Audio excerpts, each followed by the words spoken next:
प्रसीद मातर जगत अखिलस्य प्रसीद विश्वेश्वरि पाहि विश्वं त्वमीश्वरी देवी चराचरस्य आधारभूता जगतस्त्वमेका महेश्वरूपेण यतः स्थितासि কাকলি ঘোষের কবিতা ফিরে আসে।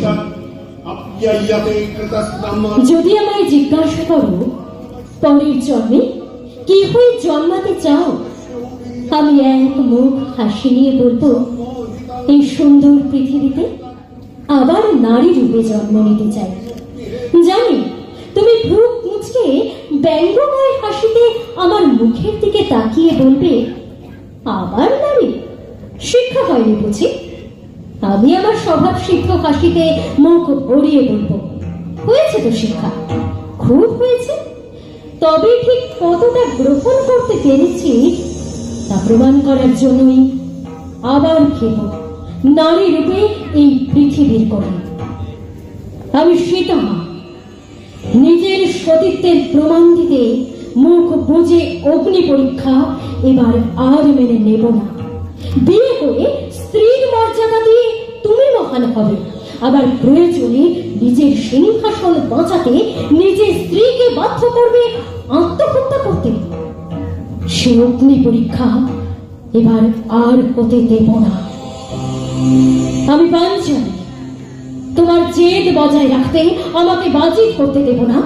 দরকারে সংসার ছাড়বো, তাও নিজেকে পূর্ণ হতে দেব না।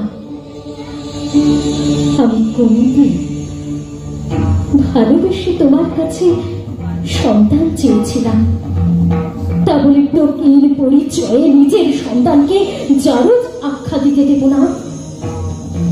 আমি গান্ধারী হয়ে ভালোবাসার কালো কাপড়ে নিজের চোখ বন্ধ করব না, বরং চোখ খুলে সংসারে অন্যায়ের বিরুদ্ধে লড়ব।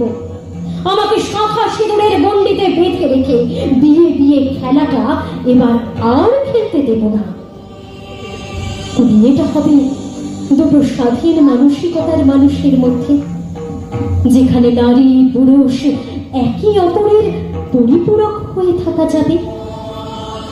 এই জন্মের প্রতিটি পাঁজরে পাঁজরে যে লাঞ্ছনা অপমান গেঁথে দিয়েছ, পরের জন্মে সবটা মনে রেখে নিজের নারী সত্তাকে জাগ্রত করে ফিরে আসবো।